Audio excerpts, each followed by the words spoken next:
Mari kita simak secara perlahan, seksama, dan jelas kehidupan awal dan pendidikan Gibran Rakabuming Raka yang sekarang telah dilantik sebagai Wakil Presiden Republik Indonesia ke-14. Gibran lahir di Surakarta, Jawa Tengah pada 1 Oktober tahun 1987 sebagai anak sulung dari Joko Widodo dan Iriana yang memiliki 3 orang anak. Gibran menyelesaikan pendidikan 9 tahun pertamanya di Surakarta.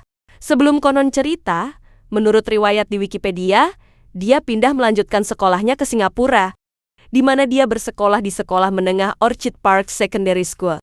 Dan setelah lulus sekolah menengah tersebut, kemudian Gibran mendaftar di University Technology Sydney in Search, Australia pada tahun 2006, di mana merupakan program jalur kursus persiapan bagi para pelajar dari luar negeri yang ingin berkuliah di universitas yang ada di Sydney, Australia. Jadi harus diingat bahwa University Technology Sydney in Search itu bukanlah University of Technology Sydney yang merupakan universitas yang sesungguhnya. Setelah selesai kursus di In Search tersebut, konon Gibran memutuskan untuk kembali lagi ke Singapura.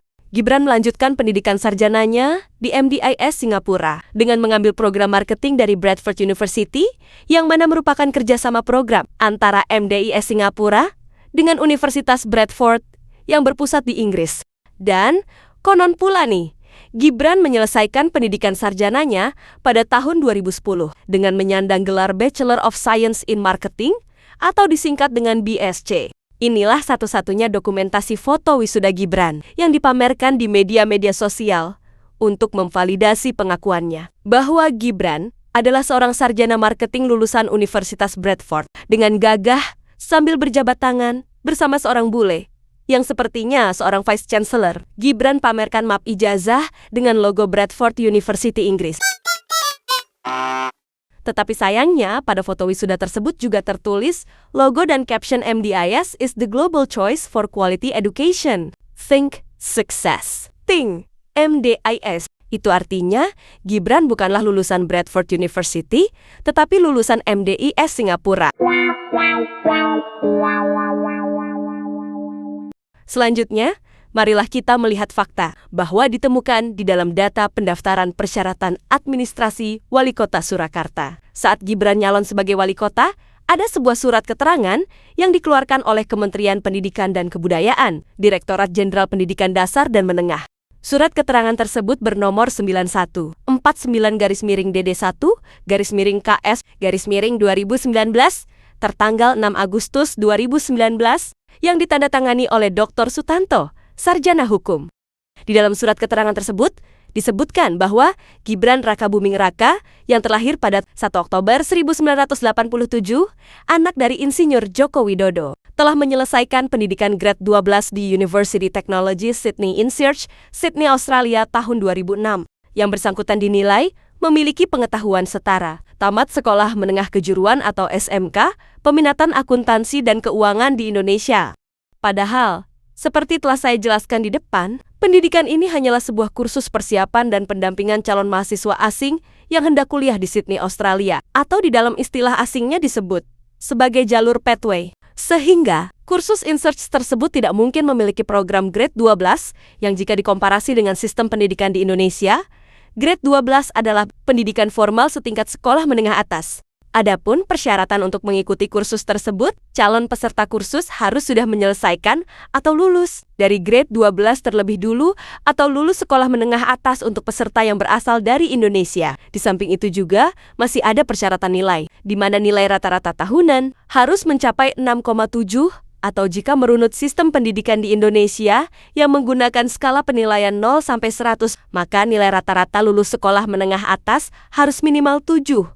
Untuk bisa mengikuti kursus di In Search tersebut. Sedangkan, kemampuan bahasa Inggrisnya pun harus memiliki kriteria standar IELTS dengan poin 6.0. Jadi tidak semudah seperti apa yang disebutkan dalam surat keterangan Kemendikbud tentang kesetaraan pendidikan Gibran, yang tiba-tiba bisa menyelesaikan grade 12 setelah mengikuti kursus di In Search Sydney tersebut. Jika kita melihat isi konteks pada surat keterangan Kemendikbud tersebut, maka kesimpulannya, Gibran belum sampai menyelesaikan grade 12 saat dia melanjutkan pendidikan di Singapura. Setelah kepindahannya dari Surakarta, ketika dia merampungkan pendidikan sekolah menengah pertamanya di SMP Negeri 1 Surakarta. Itu berarti Di Orchard Secondary School Singapura, Gibran hanya mengulang jenjang pendidikan O-level tanpa menyelesaikan sampai ke jenjang advance level. Sehingga Kementerian Pendidikan dan Kebudayaan harus menerbitkan surat keterangan asli tapi palsu guna menutupi riwayat pendidikan Gibran untuk melengkapi persyaratan administrasi pencalonan wali kota Surakarta pada tahun 2021 lalu. Karena Gibran tidak pernah menyelesaikan pendidikan SMA, maka sudah bisa dipastikan dia tidak bisa mengikuti kursus di University Technology Sydney Insert, Australia. Dan itu juga artinya Gibran telah melakukan kebohongan publik bahwa dia memiliki gelar akademis Bachelor of Science in Marketing yang diperoleh di Universitas Bradford, Inggris. Dengan demikian, lengkap sudah pelanggaran hukum dan konstitusi yang telah dilakukan oleh Gibran Raka Buming Raka untuk menduduki jabatan sebagai Wakil Presiden Republik Indonesia yang ke-14 seperti saat ini.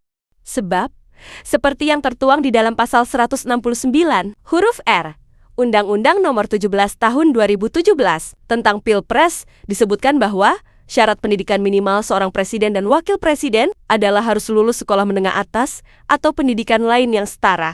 Dan Gibran tidak memiliki kapasitas tersebut. Gibran tidak pernah secara sah lulus dari sekolah menengah atas. Gibran telah melakukan pemalsuan riwayat pendidikannya untuk menjabat sebuah jabatan publik di Republik Indonesia ini. Sejak dia mencalonkan diri sebagai wali kota Surakarta, sampai saat dia mencalonkan diri sebagai wakil presiden, mendampingi Presiden Prabowo Subianto seperti saat ini.